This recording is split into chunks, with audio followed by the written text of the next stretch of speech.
How is everybody doing? Welcome to the Trade Talks Live. I hope that you are doing good. Squirt, how are you? I'm doing lovely this morning. It's Wednesday, hump day. It's all downhill from here.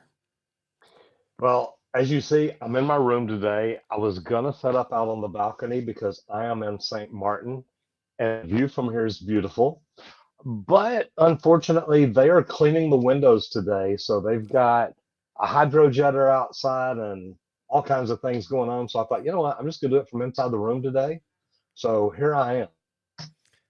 Good deal. That works. Hydrojetter's watching Absolutely. those guys put in their service hours. I'm not just watching that. I can literally look right out across the dock, and I'm going to unplug and see if I can just move it over here just to kind of show everybody what my view is today. Uh, I'm looking out my window, and this is St. Martin. And if you see over there to the left-hand side, and there's a little boat going by down there. But if you look on the left-hand side, there's a SkyTrack over there running where they're moving these connexes around to put them on ships and stuff like that. And you've got the cranes up there.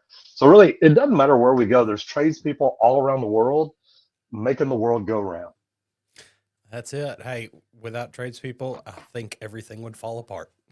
Well, isn't that the truth? Isn't that the freaking truth? So how's things going in Wiley, Texas? Man, going pretty good. It's starting to warm up. It'll be a little warmer tomorrow and Friday, which is kind of a nice thing. Get a little break from those freezing temperatures. But Mhm. it's going to be coming back this weekend. So, stick You know, around, I'm stay tuned. I need to figure out how I can stay here another week or two. This hadn't been bad broadcasting live from the ship. Good. I'm glad everything is working well. Just kind of shows that we can do this. It has, which is really good. What's going to be interesting will be Friday and Saturday. We're out in the ocean again, so it'll have to be from the Skylink. So going to have to spend some little more time setting that up and making sure that I've got everything set up the way I need it. So we'll play with that and see what we can do and try to find a way to make it work. Good deal. So, Yeah. So I was gonna say, let's go ahead and get into some national news here, all right. and some things that we've kind of been talking about throughout time, prefabs, things like that. But there's been a lot of innovations in modular constructions for affordable housing. And we've there's always been manufactured homes, things like that, but this is starting to become a little more compact. Tiny homes are a thing that have been on the rise in the past years. So I think modular construction, it's being embraced nationwide as a solution for this affordable housing crisis because everything just keeps going up and up and up.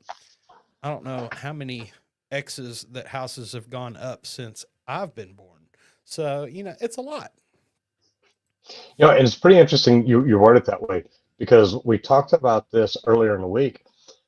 People have choices to make. It's like, okay, do I buy a new house or do I fix mine up? Do I remodel mine? Do I make it more current? And I mean, look at my house. To be honest, I've been in my house 24 years and I've really never done anything to upgrade it. I've painted it, I've done the roof, I've done all the maintenance, I've done everything that needs to be done, and I've installed new HVAC systems, new water heater, stuff like that. But I've never done anything to really upgrade it.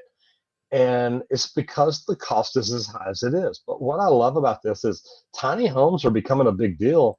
And I've actually had the privilege to, sometimes when I go out of town, I will check Airbnbs or stuff like that. And I found tiny homes before and stayed in them. And actually, man, they're really pretty cool. I mean, I feel like I'm in a tiny home right here. I don't have a kitchen, but it's I've got my bed over here and I've got my bathroom here and closet and desk. And it's like, you know what? It's really not that bad of a deal. Yeah, it's like walking through IKEA now. You look at some of these super compact square footage spaces that they custom designed to, and man, you can fit a lot in a little space nowadays with just a different way of thinking about it. Think a little bit more vertical and in your room, in your space, instead of everything just spread out and needing its own space. Hang some things from the ceiling, things like that can save you that floor space. Uh, But a couple states like Colorado and Nevada, they're investing in modular housing for low income families to kind of help get them in the door, get them the place to stay, things like that. And that's helping them get started into the market to where they can open those doors hopefully in the future for them to move up to a more permanent home. And neat thing is, you and I with the property out there, we've looked at either some top modular home, mini homes, Connex homes, different things like that. And the opportunities out there are phenomenal. That you can get some really great looking stuff. It's not that it's cheap, but it's a whole lot cheaper than buying a new home. I mean, new homes are two, three, $400,000 now. You can buy a modular home or a Connex home or something like that around 100 grand. So it becomes a heck of a lot more affordable. Yeah, and then also with that, in that cost savings, you can take some of that extra if you want and put it into a better efficiency use in out of that tiny home compared to a Mhm. larger home also. And there's been a lot of advances in that. Being able to build those in a factory in a controlled environment is huge. And we've talked a lot about that because the way that it impacts the trades. But what is the impact on the trades? We've talked about building in a place and being able to ship it. So how does this really affect the trades? Well, then also, think of everywhere that those are going to get shipped to. There's going to need to be somebody from each trade to make those final connections and that final tie in. And guys, most of these things are something that can be knocked out in a day on a couple of these places. And you go out and knock out connecting 4 or 5 homes in a day, you can make a pretty quick profit because it's not going to be a super extensive thing. It's going to have one, maybe two connections on the feed in, the feed out, depending on which trade or which portion you're working with. It's funny because talking about that, I'm thinking about, I used to do a lot of slab leak work for mobile home communities. And the plumbing companies that would come out and hook up these trailers charging two, three, $400. And whenever I talk to the guys, they're like, Roger, we can only do it in about an hour. And I'm like, well, how many of these can you do a day? It's like, well, if they're setting 5 trailers a day, we can set 5 of them a day, or we can hook up 5 a day. And they were like, if they could set 7 or 8, we could hook up that many. But look at that, the fact that you could literally pull onto a property, have, say, 6 hookups at $400 a piece. You got $2,400 that you made in a day, and it's easy in, it's easy out. So there's nothing at all wrong with that. I think that's a great way to do it. I think that is good. So let's talk about the bottom line.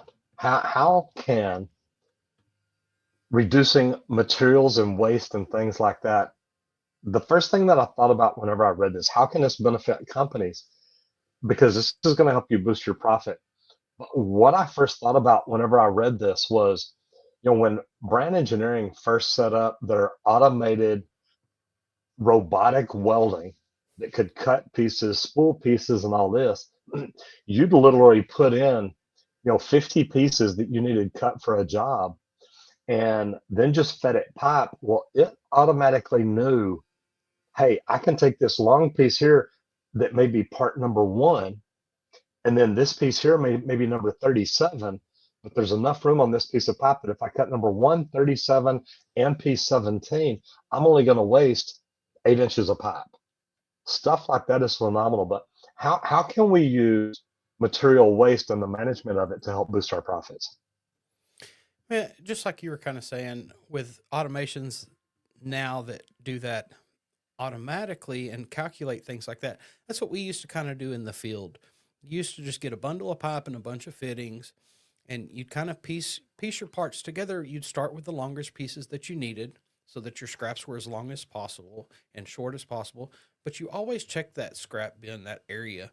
And now everything's becoming automated. We're prefabricating more.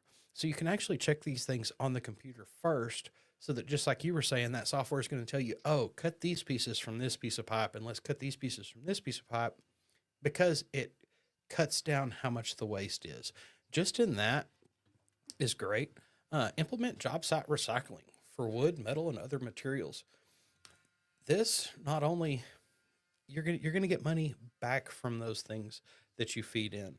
Like we did a lot of metal, so we made sure to deal with a scrapper in the area to supply us a dumpster so that they would deal with all of our recycling needs and handle that for us for for their portion and their fees from that, which is great. Um, you can also negotiate with suppliers to return unused materials. Sometimes whenever I was estimating some small projects, not just the large projects, whenever I first started estimating, it's like, hey, if I really only need a couple feet of pipe, do I have to buy a whole stick? Luckily, with my vendors, they're like, look, you buy enough. If you want a 2 foot piece of pipe, we'll sell you a 2 foot piece of pipe. There will be a small cut fee, some small things, but just doing that so that you don't even have that waste show up, things like that can benefit you a lot. Um, but what's a good way to actually reduce that material waste on a job besides that? Well, it always starts with planning. You've got to look at it beforehand and figure out how do we do this better. But planning and then use measurement tools to help you keep from ordering extras. And communicating with your estimator is something that I always love to go back and do because before I went through and placed my orders for big jobs, I'd always talk to the estimator and say, hey, what did you have taken off for this? Because I'd go through and do it myself too. Not that I don't like y'all or trust y'all, but two set of eyes is better than one. And I'd be like, look, I'm pulling 147 toilets for this job, and you've got 163. Did I miss something? And we'd normally sit down together and go through and count and look at it. And the right answer may be somewhere in between. But to be honest, we were looking at it and they're like, well, Roger, I did put in a little bit of a fudge factor in case anything breaks or something like that. So you may not need to order as many as I've got on the list. And you're like, okay, I love that. If I need to order another one, I know that you've got extras in there. If I don't, that's a better thing for us. But looking at all this in advance and preparing for it before you ever get to that point is one of the smartest things. And that makes me think about safety because it's the exact same thing. If you're not planning on safety, you're planning on somebody getting hurt because you've got to understand people need to be talked to and reminded of different safety precautions each and every day. But let's talk about the most important. This is the most popular: slips, trips, and falls. Slips, trips, and falls, slips, trips, and falls. Like I've heard those words so many times. Also, sprains and strains is another one of my favorites. That's But number two. but slips, trips, and falls, guys. A lot of times we used to put on our task hazard analysis 360-degree awareness. If you've never worked a trade, that sounds kind of overwhelming. If you've been in the trade for years, you completely understand that when you're walking down a corridor, you are constantly paying attention to everything going on, any movements or things like that, because it could be a hazard that you need to try to avoid. And the longer you're on a job site, the more you understand this. But to try to teach those youngsters whenever they're first coming in, the new guys on the job, new ladies, whatever, tell them, hey, look, you see that? Let's think about that. Let's go this way and try to avoid that if we can. Sometimes you can't. Sometimes you're actually going to have to stop and give whoever a minute to do their job before it is safe for you to proceed forward. And there will usually be caution tapes, danger tapes, things like that, letting you know that hey, you are entering an area to keep an eye out. But when you step foot on a job site, guess what? You are in an area that you need to watch out. So I You know, think, that it is so big. Know what that's it. areas you're in. And keep your area clean, because you have other trades. Other people are working on this site together. Sparkies, pick up every once in a while, or at least kick it over to the wall out of the way. Uh, I'm kidding. I like to pick on electricians, but hey, I'm a pipe fitter slash welder. So we dealt with electricians a lot, man. We always have a good time. But try to keep your area kind of clean so that somebody that happens to be passing through doesn't slip on some of your debris that your cut off, your things like this. Have a bucket to throw those things into.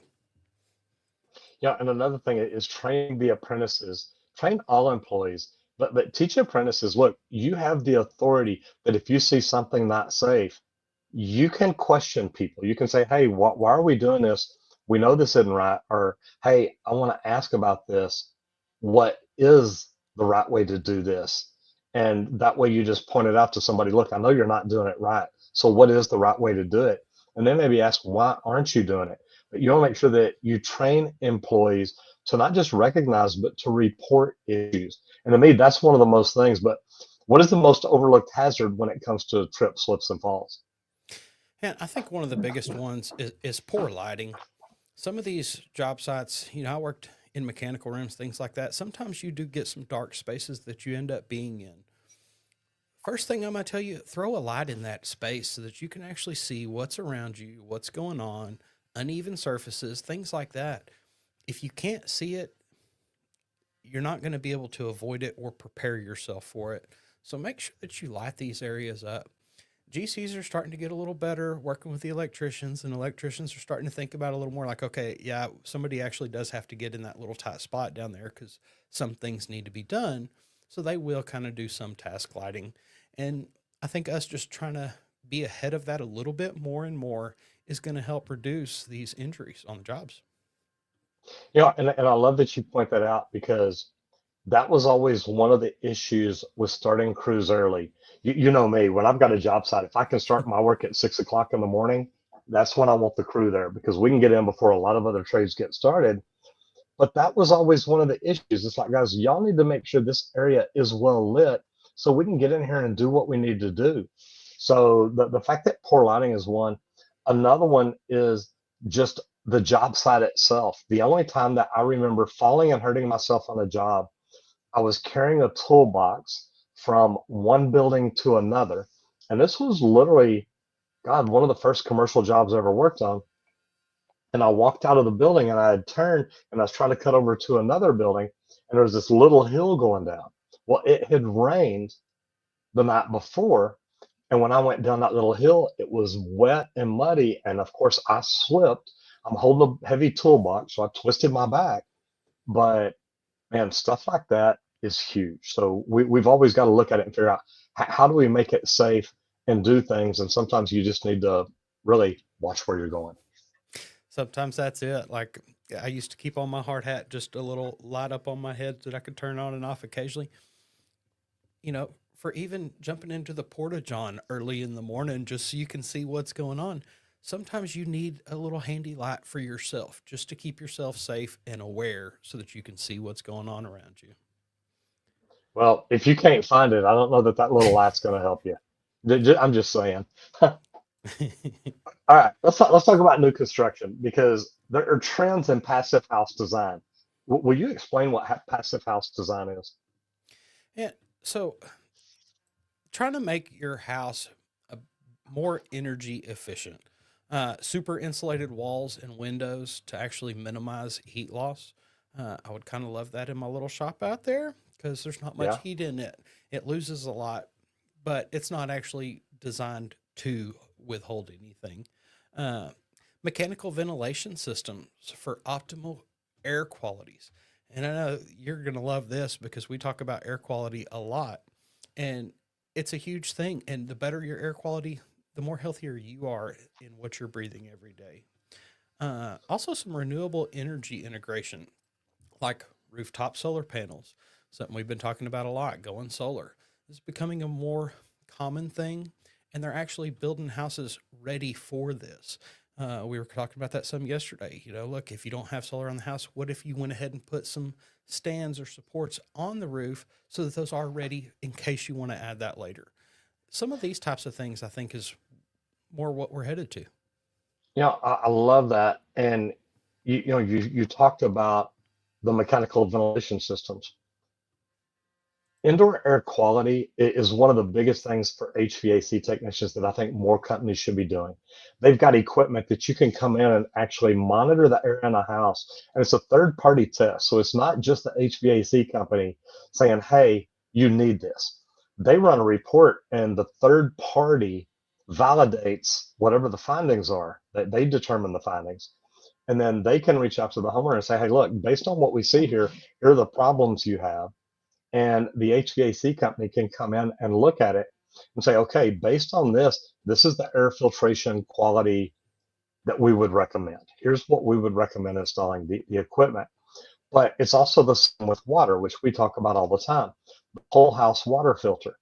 And when you've got that set up in your house, especially when you show somebody from the beginning, you can go to Halo Water and there's a thing called What's in My Water, and click in it and put your zip code in, or put your zip code in, and it will tell you the impurities in your water. And the neat thing about it is it's a third party company. It's not Halo Water Filter doing this.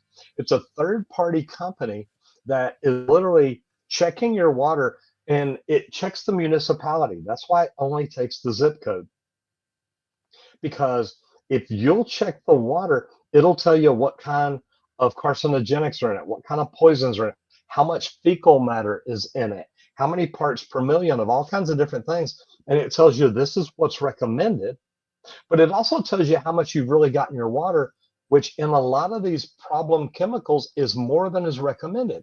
So it is something to me that's worth doing. But if you're a company where this benefits you, is learn to do indoor air quality, invest in the equipment, do things that other people aren't doing. Contact Halo Water Filters and say, hey, Glenn, look, I want to learn more about water filtration because it's something that I want to start introducing to my customers. And guys, we're all in the business of helping people take care of their most valued possession, which is their house, which is how they take care of their family. So if you're not recommending things like whole house water filtration, indoor air quality, and things like that, it's to me something that I think you could be doing and should be doing. But Randy, what's the biggest challenge in the passive house construction? Yeah, honestly, I think it's balancing that upfront cost with the actual energy savings over time, because it is going to be a larger upfront cost that you're going to have to pay on that home to have some of these things put in. But the benefits and the savings over time is where you really need to show that customer that, so that they know they're going to get the return on that investment at the beginning. And that is amazing because everybody wants to sell you something, but they don't want to tell you what the ROI is on it or how long it's going to take to get the ROI or anything like that. So, learning how to communicate with people, learning more about your product than anybody else is always going to help set you apart and help you do better things like that. So, let's jump over into mindset and growth, because to me, this is what tradespeople, it's what we lose out on. And look, I'm a great example of it. I got my plumbing license in 1980, and really for many years I didn't learn anything new unless it was just how to get another endorsement on my license. Then it was how to pass my master exam. Now the things I'm learning are how to grow businesses at exponential levels, whether it's through social media, whether it's through hiring the right coach, hiring the right consultant, whatever it is. But let's talk about it, especially because staying creative and problem solving is what's going to help do things for you and your company that other people aren't doing. It is. And like one of this kind of piques something in mind, like we were talking yesterday, when the apprentice has an idea, let them actually talk about that idea. One of the things that I used to love getting is my apprentice coming up and going, hey, this journeyman wants to do it this way. And I know that there's this other way's better. I said, stop. I said, go do it their way. You're working with them today. If that's how they want you to do it, do it. Because someday that weird, funky way that you're learning today, yeah, you may know a better way, but that can save you sometime and get you out of a real pickle because you've seen it, you've done it. So it will come back to mind. Like in business, learn from others, watch what others are doing. Not, we all have the same problems. Some people have figured it out and worked through that problem already. Some people don't even know that the problem is there yet. So watch what others are doing. Uh, Look at projects from different perspectives. You know, that's one of the things I like about how my mind works. I can kind of look at this box from three different angles at one time and look at it from the plumber's view, from the electrician's view, from the carpenter's view, things like this, to try to think of it from that different aspect. Because sometimes the solution to the problem isn't just go straight at it and fix it. Sometimes you've got to go around first before you can actually do anything. And some of these things are great to think about. And then create a peer group. Talk to some other people that have done these things and in that community. That's what it's about. I think that's neat. And the big thing is creativity is essential in the trades. You've got to be creative. We're building something. It's not there's something there and it's just a jigsaw puzzle we're putting together. We've got to be very freaking creative. And I remember one time I had some guys that had to work in an elevator shaft, and they came to me and said, "Roger, we don't see how to get in here safely." And what I did is I took two scissor lifts because the elevator shaft was completely open. They had the back wall on it, and we had pipe going up that wall. And we took two scissor lifts, put them on each side, took a walk plank, laid across the scissor lifts, and attached it to it. And then we could get people on each side to bring this lift up to where we could get up to where we needed to work. And the job site safety people kept saying, no, we can't do that. We can't do that. We can't do it. Well, I took it to Ed, our internal safety guy. We took it to Mark and Barry, and literally everybody looked at this and said, Roger, look, I don't see a better way to do it. We had to be in there, and without building a scaffold all the way up, which really what we were trying to do, it wouldn't work right. They were like, this is a great idea. And I ended up winning an award for it. But you've got to be creative. And I love the way you said, to think a different way. And I don't remember what exact words you used. I tell people all the time, you've got to think around corners. You've got to be able to say, look, this is what I can see. But if I turn around this corner and learn to think this way, what could I do different? And to me, thinking around corners is just something. It comes back to the creativeness in the trades. It's essential because we're normally faced with some very unique challenges that a lot of people don't face every day. So I love that. There are. And I think, just like you said, you won an award. I've gotten some safety cards for doing some things that were out of the box, like keeping things on forks. We only had so many of these things on a job. So I just threw a C clamp up there on the fork and it's like, look there, boss, the strap can't fall off. And he's like, well, hold on, let me get the safety guide, make sure here. I said, go ahead. Like, the whole thing is to keep the strap from going off. That C clamp is not going to let the strap fall off. The weight's going to hold it on there. Go get the safety guy. And they're like, oh, here's you a gift card. Go ahead and award those people that are thinking outside of the box, coming up with those unusual fixes to problems. And it's only going to make them think more abstractly, is what I'm thinking. Recognition is amazing. When you recognize people for stepping up and doing things different, it makes all the difference in the world. So Randy, let's go ahead and let you talk about Leak Pro today. So yeah, talking about recognition, I want to thank Leak Pro for sponsoring today's episode. This is what lets us come out and talk to you in the trades every day. Leak Pro is a leak detection equipment for underground and slab leaks. It's the most simple to use, basic. You work the process, you will find your leaks. If you don't do leak detection and you're a plumber, this is one of the best tools to put in your hands to go in there and start doing it yourself. If you want to check us out at leak-pro.com, or you can give us a call at 1-8888-LEAK-PRO. We also do offer an in-person training here just outside of Dallas, Texas, where you can come learn to locate piping, locate and pinpoint leaks, and also do sewer isolation training to where you can actually locate leaks under a home for their sewer systems. We also touch base on your marketing of your company or just your services at your business. Check us out at leak-pro.com. Randy, whenever I really started growing in the trades, it was because of the mentors, the coaches, the people that I hired, the training that we did. And my first coach was Michael Gerber. And he wrote the E-Myth book. And after reading that book, I was like, look, I need to find a way to work with this guy. So I reached out. I went to the last live event that he had. And it was expensive. It was $5,000 a person. And this is almost 20 years ago. So I reached out to him. Actually, it wasn't 20 years, it was 10 years ago. I reached out to him, his company, and ended up going to this event. And then at the event, I talked to him and I'm like, look, I want to find a way to work with you. So I did. And mentorship is huge in the trades because there's people out there that have already done the trade that you're doing, believe it or not. And you talk all the time about you loved working with the old man on the job because they normally know more than anybody else. And mentorship is amazing because it accelerates the learning curve for apprentices. If you can learn, if you're in this industry or you're getting in it, and you can learn from somebody that's already done it, like you said a while ago, they may do it a different way than you. Keep your mouth shut and learn. You're going to learn something that maybe not a lot of other tradespeople know, and it may benefit you one day. And this helps build stronger teams because now you're all sharing the knowledge. You're sharing what you do.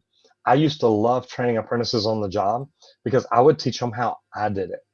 And I could teach them how to lay out a bathroom, how to come through and drill multiple hangers or anchors or whatever, and get things ready. So when you jump in and start hanging pipe, you're just hanging pipe and you create, Henry Ford's assembly line. How do you do it to where you each have a different thing you're responsible for that helps you get faster, get better, and go more.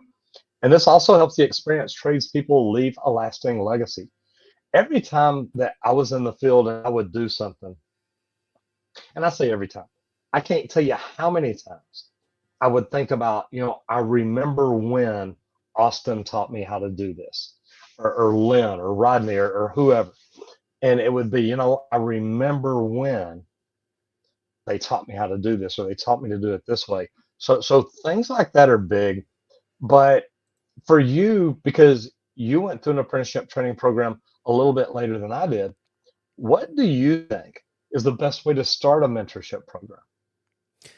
And so, like, honestly, like you always said, I like going for the older guy on the job, but you've got to enter that with the right mindset on both parties. Because there used to be some guys that were like, look, this youngster's just trying to take my job. And, I'd get that occasional journeyman and I'd look at him and I'd be like, look, I don't want to take your job. I want you to keep working as long as you can or want to. But I do want to continue on what you are doing. And I want to Yeah. carry that on with me. I want to learn your ways so that maybe your ways can become my ways of doing things. And that's how you talk about passing on that legacy and creating that mentorship where you're actually passing on knowledge and receiving knowledge. Because these younger apprentices, yeah, they don't know much about your trade and how the specialties in your trade, but they're a little younger. Their minds could be a little sharper depending on who it is, but they're going to give you some of those different approaches that you wouldn't have thought of before because they do have a different way of thinking. And so keep that mindset open to where you can truly carry on the mentorship, but you also learn at the same time. And it works both ways. You build that community, nobody's going to want to leave. Yeah, I like that because you make people feel appreciated, you make them feel welcome.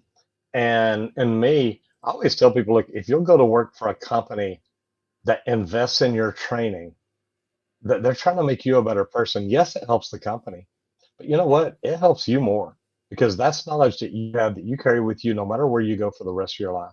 So I do. I love that and think that's such a big deal.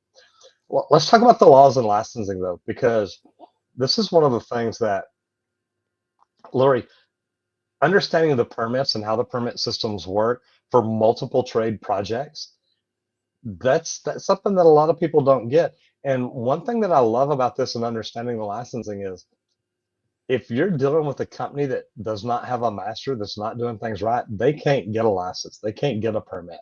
So I love this stuff, but let's talk about the permits for multi-trade projects.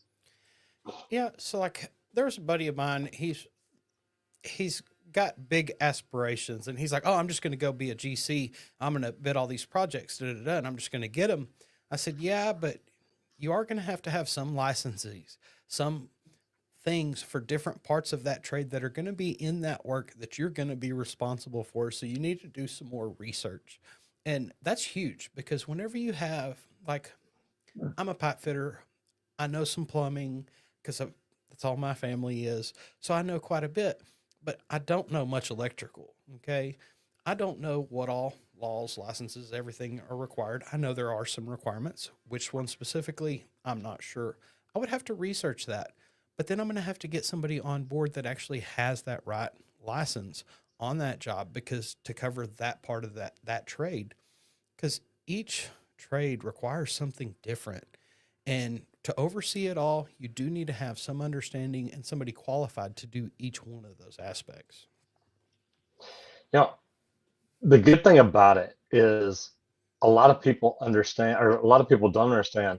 They forget to update their permits because permits only last so long. And if the scope changes, they better change that permit to include what's in that scope.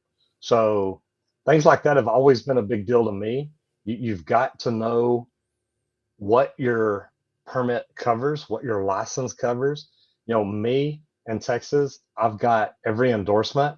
So I can do jobs that are rainwater harvesting. I can do jobs that are residential fire protection systems. Anything at all like that, those are things that were big to me. And like med gas. And as a residential service provider, that was great for us as a plumbing company because there's not a lot of plumbers out there that have a master med gas or the master of their company has a permit or has a business where he's registered. So I would have tons of plumbing companies call me all the time and say, hey, look, we got somebody a dentist that needs a plumber and we don't do med gas. Can you go look at it? And it's like, absolutely.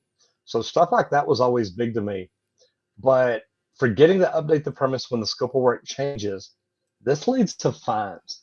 And fines can get very expensive. They normally start out at $500 to $1,000. They can be up to $1,000 to $4,000, depending on the severity of it. But not pulling permits, not getting your work inspected, not doing things right, man, it's just not a good way to do business. It actually, if you get that reputation, because I mean, anybody can go to the Texas State Board of Plumbing Examiners website, look at my license just by searching my name, searching the name of the company that I owned at the time. And if you know my master number, you can look it up that way. But you can look at it, and it was really neat because we found a plumbing company in California that's been talking a lot of trash. And we went to their website, saw their master numbers, then went back in and searched every state that they were in, and they did not have the licenses in the states that they were working in. So what that tells you is right there is they were not pulling permits. And it's just not a good way to do business. Laws and licenses, to be honest, people are there to help protect the laws of the people of the country, the people of the city. And the authority having jurisdiction can enforce that however they want. So you need to make sure that you're protected, you're covered, because these laws are put in place to protect the citizens. And at the end of the day, with plumbers protecting the health of the nation each and every day, you want to make sure you're dealing with the plumber that's doing it right. Because if you're not, it could really cause serious health problems for people. I like that. And if you're somebody that's managing any of these multi trade projects, you're going to want to create something to track all those permits, the dates, just like you were saying, because if one slips, that could lead to other fees beyond other fees and it could shut the whole job down depending on which permit it actually is. So get yourself something built to track everything and keep an eye on all those. Make sure that everybody actually has the real license. Also, research the people that you have working under you. Now, next we're going to talk about business training. And business training is big to me because the more systematic you get, the easier it is to do what you do. And there's companies out there, but you need to understand what a CRM is, and it's a customer relationship management. It's software that can help tradespeople streamline client interactions and grow their business. Now, we use a product called Go High Level, and I'm sure somewhere down in the description there's our link to it. But Go High Level, what I love about it is you've got automated reminders. You can set your jobs up to where you get automated reminders for follow-ups, for service calls, for different things like this. Imagine that you sell a tankless water heater. Well, now you set up a reminder where every year that customer gets a text and an email saying, hey, Henry, that tankless water heater that we installed a year ago, it's time to flush it so you don't get a buildup on the inside. You don't get scaling. You don't get things that are going to limit the amount of hot water you get. But oh, by the way, too, you might want to think about checking that whole house water filtration system we installed, because since it's feeding your tankless water heater, that's going to help this look a little better and do a little better. But the automated the automated follow-ups and service calls are amazing. But you can also set up your invoicing and your payment tracking really easy. We used to literally, one of the first service companies that I worked for, I had the best reputation because I did not walk out of a house without a paycheck. I was getting paid before I leave. And a lot of other plumbers are like, yeah, well, you know what, they said they didn't have it right now. I'll come back in a week. It's like, nobody's paying you to come back in a week. That ain't how we do things. But setting invoicing and payment tracking is really big. But the other good thing about it is the client history. And I heard someone do a credibility statement one day. And for those of y'all that don't know what a credibility statement is, it's me as a plumber. I used to walk up and I'd knock on the door and step back. And when somebody'd say, yeah, I'd say, hey, I'm Roger Wakefield. I'm with Texas Green Plumbing. Thank you for calling. Have you ever used us before? And the neat thing about these client logs, I can go in and look and I already know the answer to that. And if they say, yes, I have, or no, they haven't, whichever way they go, I say, well, do you mind if I take just a moment where I'll tell you about why I got into plumbing, why I came to work at Texas Green Plumbing, and why I continue to work here? And they're normally like, yeah, go ahead. And it's like, look, I got into plumbing because, man, I was a troublemaker growing up, and I was probably voted most likely to not succeed, but it was just because I didn't apply myself. But I quit school the middle of my junior year, got into plumbing because of a friend of mine, and I fell in love with it. But a little blonde haired girl that I was dating said, hey, look, I could probably never marry anybody that didn't go to college. So I went, or didn't graduate high school. So I went back to high school, graduated with my class, but then I got back into plumbing. And it has literally been amazing for me. And then when I found Texas Green Plumbing, I loved it because they invest in their plumbers. They believe in investing in training the people that work for them. So I've learned amazing things. The cool thing is, it's not just me, they train every technician there. And the neat thing about it is the warranties that they have, they're always going to do right. The owners actually told us, what would you do at your mother's or your grandmother's house? Because that's the way we need to do it here. And don't you think, with that kind of a philosophy behind a company, I'm going to do things right for you today? And when you start off talking to people like that, it's amazing. But the client history logs that work. Now, like I said, we use Go High Level, and Colton, I don't know if you've got a scroller for Go High Level or anything like that, or if it's just done in the comments, but you could actually put a post up there, a comment up there with a link to it. It literally, guys, learning how to automate your companies will free you up and buy you time. And once you get busy as a customer, as a company owner, buying your time back is what it's all about. How do you get the right people, the right places and things? And that scroller's up there now, I see it. How do you get systemations and automations in place to where it helps you buy your time back? Because if you can buy your time back, you can work on growing your business. And that's one thing, going back to my first mentor, Michael Gerber. He said, if you're not working in your business, then you can work on your business. And I love the fact that, remember the first time I was ever at a conference, I'm sitting there on the front row, and all of a sudden I thought, wow, you know what?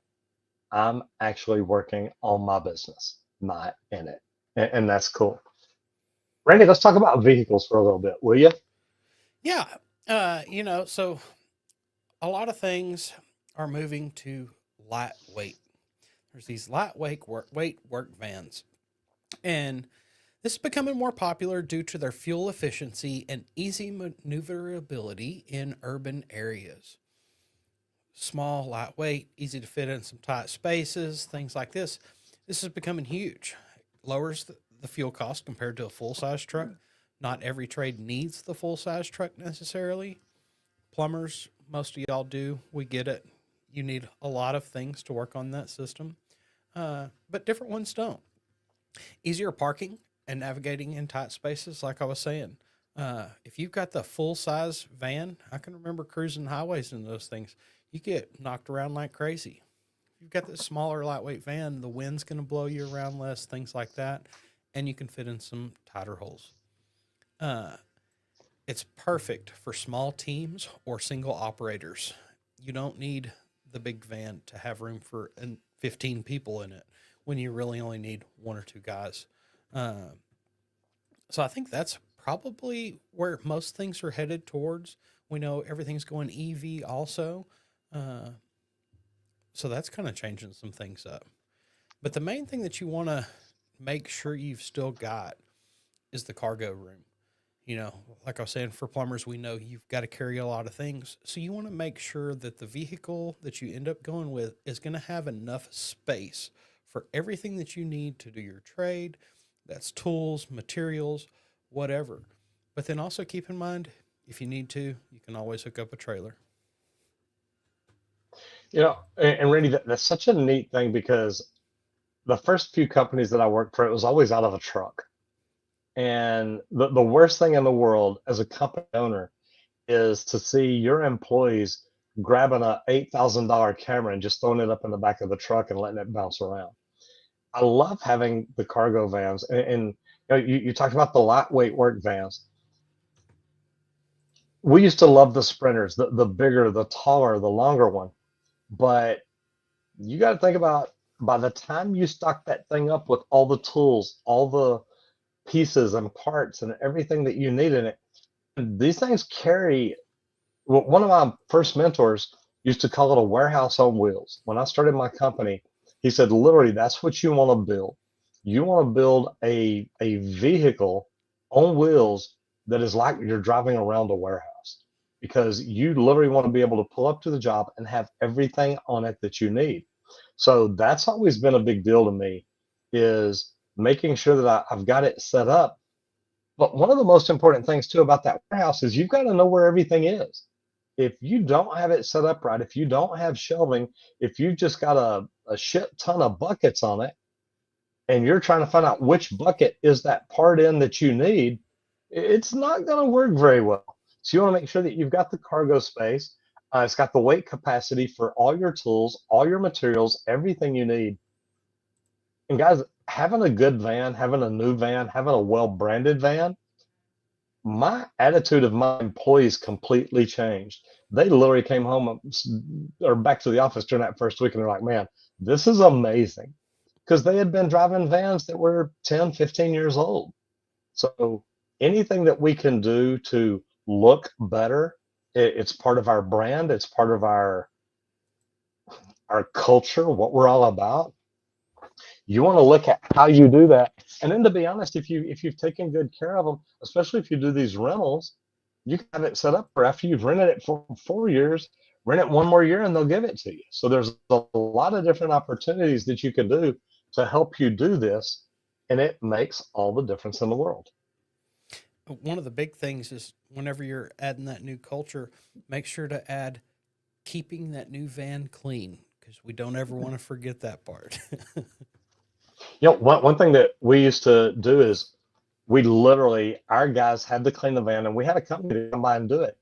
But they literally had to be at the office early one day whenever we had a meeting and they drop off their keys with the car wash guy and he'd clean the inside of the windows. He'd clean the outside of the van. They looked clean and brand new every day they were out on the road. So it's definitely a big thing to make sure you are taking care of that.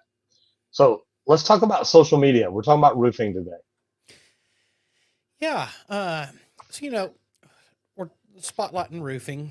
So some creators like Roofing Insights, they did a video recently, top 5 roofing materials for 2025, pros and cons. I love this approach, not just talking about, oh, here's the best material.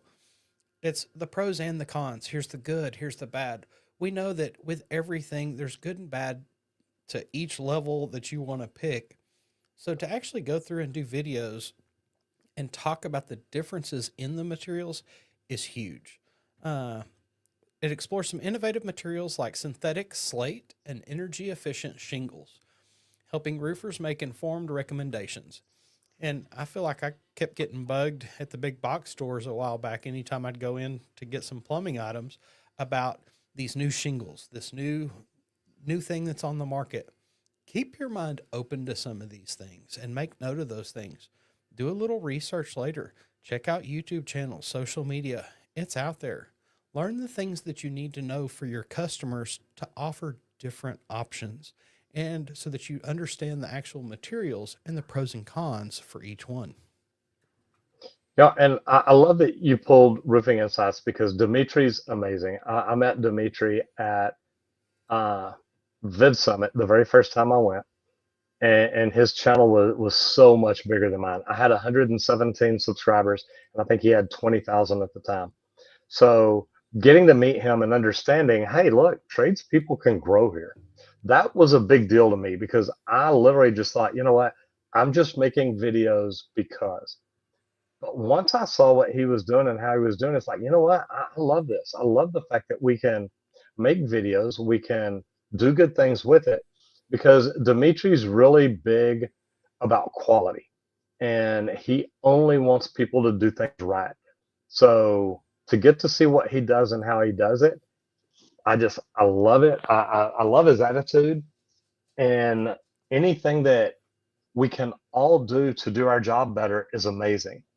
But leveraging videos to educate your customers is what we were all about.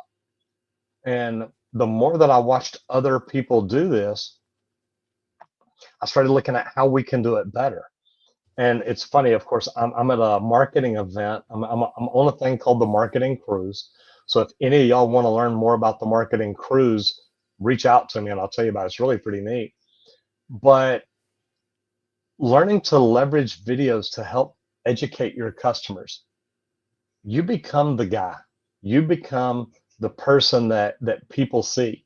There's people on the boat that have recognized me. They're like, "Oh my God, I'm in the trades. I watch your videos." But it's neat. One of the guys got up and spoke this morning, was talking about me. He said, "Look," he said, you want to learn something about YouTube? Talk to Roger. He's one of the top 1% of all YouTube channels in the world." And we are growing that well. But it's not just what we do, it's why we do it, and we do it to educate people and help people. So think about your company or your niche. What videos could you make that would help people that could possibly later even drive revenue to your company?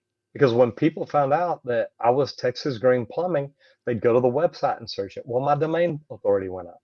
Then they would literally call us. And I mean, I've got calls from all around the country like, "Hey, can we get Roger to come over here and do a leak detection job?" It's like, well, you probably can, but not sure you can afford it because Roger's in Dallas and you're in upstate New York. So different things are different all around the world, but you can make great videos to shed light on your company, on you. And it's just, man, it's how we make the world a better place, I think. So stuff like this is huge. But go ahead, Randy. I was to say, I think that is huge. And like you were just saying, the key is show off what you do. Show off the things that make you who you are, those things that you're proud of that you just did on a job. Show that off. Post it on socials. Get yourself out there. Make people aware of who you are because, hey, it could be your next boss, it could be your next customer that saw that video and they really want you, and that's it. So put it out there. Good things will come in. And that is so cool. And a good way to do that is great before and after pictures, stuff like that. Hey, we walked into this kitchen. Look how bad it looks. It's got the avocado green refrigerator and the avocado green kitchen sink. And I know you don't remember that stuff, Randy, but I do. Hey, I And like that green. hey, you've got that. You've got the neon orange. You got all kinds of flavor of colors. And I've actually looked at a bright red water heater. So, I mean, there's cool stuff out there. But you do before and after, and that lets people know what you can do. But also, timestamp video or time lapse videos. I showed you one the other day. We were in the Dominican Republic. I went down early, set up my camera, and just videoed sunrise. And it was a neat thing to do. So, and you can have fun doing anything in the world. Make it fun, make it entertaining, but you can share with people what it is you do each and every day. And that's fantastic. That's it. Get into some questions here. Uh, What is the biggest trend in modular constructions for 2025? well, it's got to be factory built. I think that's going to be the biggest. I think it's going to keep getting bigger because we control our work environments. If I told a few of y'all last week that I went to Ahern in Las Vegas or later in last year, and literally I'm watching them build restaurants. They're building Taco Bells. They're building, I think, Dutch Brother Coffees. I think there was a McDonald's or something.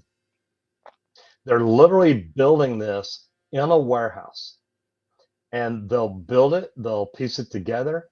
This has your fixtures bolted in, it has your bathroom done, every single thing is done. Then they unbolt it, ship it out to the job site, which can be in any state in the United States, bolted together. Like you said, this is going to lead to local work because somebody's got to look that stuff up. But they ship it in, somebody hooks it up, and it's the building being built in a controlled environment. The good thing about that, you don't have to worry about weather near as much. I've been on some job sites that weather affected it probably 30 or 40 days out of the year. But when you work on a controlled environment like a warehouse, when you're building structures like this, you don't worry about the weather. You get in, you walk in, you go to work, you grab the umbrella, you head back out the truck, you're good to go. So stuff like that is huge, and it makes everything so much easier to do, and you've got less chance of injuries. Yeah, I think one of the biggest mistakes that they do make on these sometimes, though, is improper like insulation and things like that. Because, like we were just talking, you're in this controlled environment, you're making this Taco Bell that can be shipped around the country. Well, depending on which part of the country that's going to, it's going to need to be built just a little different for the area. So, see, these are some of the things to just keep in mind, things like that, which is all part of great communication and proper planning. No, and you're right, and that is huge.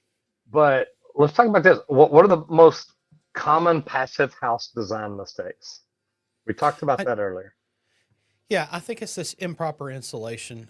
Because if you don't have the right ventilation going in this building that you built, you're not going to be able to save the energy that you're truly saying that you're going to be able to, because you want to have it insulated properly for the location that it's going to end up at. Where if I was building a tiny home here in Texas for Texas, and somebody hauled that up to Kansas or something and said it's probably not going to be as warm in the winter. Just You're saying, going to freeze. because I'm not going to insulate for those cold of temperatures, just what we get Yeah. here. And we don't get below freezing, but just for a week, 2 weeks. Okay, sometimes it's three solid. It's so weird. This is Texas. If you don't like the weather, stay one more day and it'll be good.